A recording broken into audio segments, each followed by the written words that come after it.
Hey everyone, welcome back to the EvolvedJeepin channel and welcome to another video where we'll be doing another product installation. But on today's video, we will not be working on my Jeep, but we will be working on a Jeep that is familiar to the channel, and that is this 2020 gray Sahara. This Jeep was previously on my channel because this user actually purchased my old tires and my old spacer lift, and on a previous video we went ahead and installed that. Make sure to check out that video if you want to see how that installation went. But on today's video, we're going to be doing an interior upgrade for his Jeep Wrangler, because what we're going to be doing is we're going to be replacing his 7-inch Uconnect with my old 8.4-inch Uconnect. If you guys have seen one of my videos, I actually replaced this screen with a Tesla style 13.1-inch screen. But today we're going to be putting this 8.4 into his vehicle. One of the things I already did to this screen is I actually went ahead and replaced the LCD screen. The reason I went ahead and did that is because my old LCD screen, the surface was already starting to deteriorate from usage. It was just the surface. The cracks here are because of something else, and the cracks happened when I was actually trying to replace just the touch screen from the LCD screen. So if you're going to ever try that, I do not recommend it, because what you actually have to do is you have to pry off the old touchscreen from the LCD screen to put on the new one. Well, unfortunately, when you do that, it tends to crack and break, and then you damage the LCD screen. So instead, I actually purchased a brand new LCD screen assembly, and we went ahead and installed that into the new radio. So what we're going to do is we're going to show you how to do that first, and then we'll come back to installing the unit in. So let's go take a look at how that process went.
So as you can see, replacing the LCD screen on this radio was actually pretty easy to do. It just took some time and patience. If you are going to purchase a screen for yourself, these range from about $150 to $250, depending on where you're comfortable purchasing them. You can either purchase them on eBay or you can purchase on Amazon. I'll put links below to two of them. I purchased this one on eBay because I wanted to go with a little bit more cost savings, where the ones on Amazon were a little bit more expensive. But either way, I'll put those links below so you can check them out for yourself. And if this is something you want to do, just follow along what I did and you should be able to do it really easy. Now what we're going to do is we're going to go ahead and put this in the dash.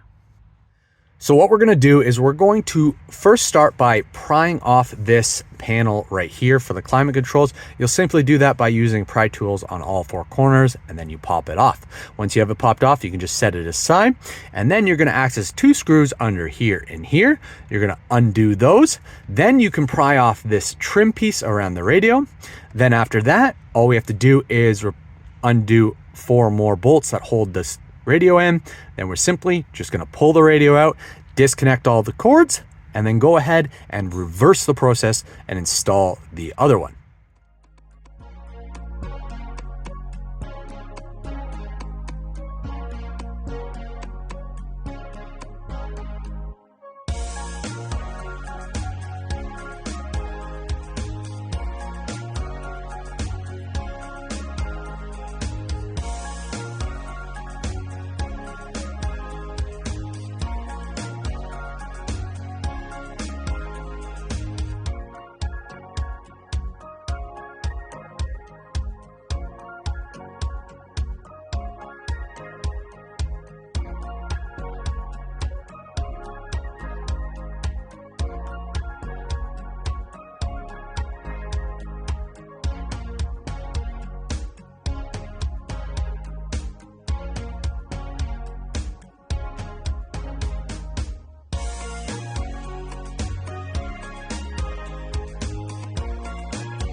As you can see, we now have the screen back in the dash and everything is assembled.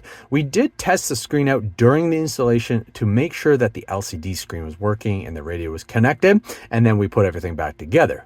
What we have to do now is we actually have to put an unlock code in the radio because this radio was in another Jeep.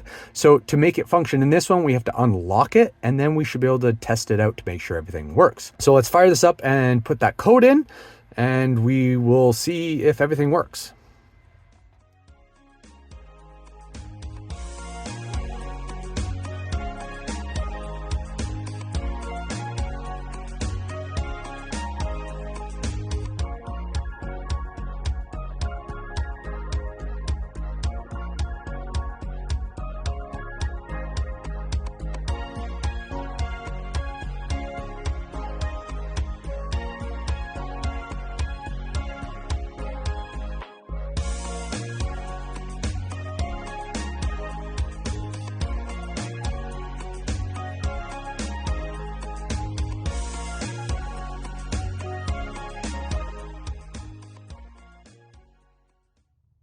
So as you can see, the unlock code worked just fine. The radio is now functioning perfectly.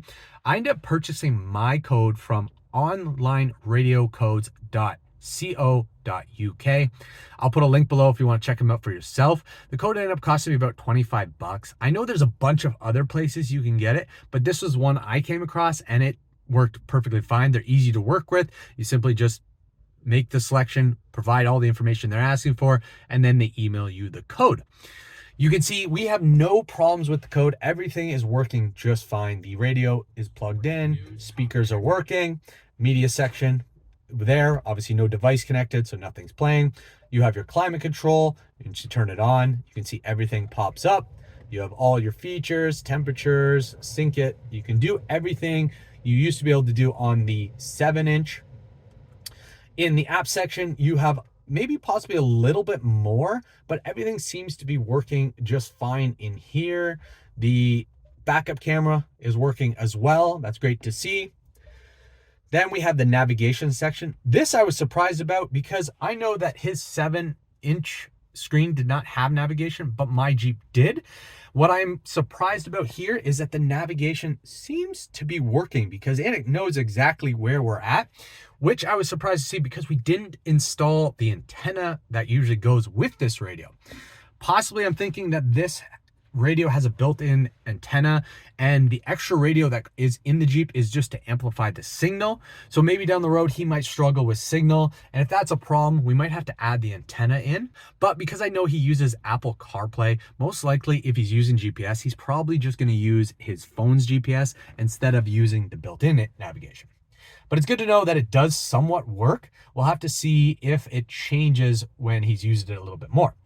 We have the phone settings, no devices connected, so you just pair up your phone, and then we have the settings area with all the settings.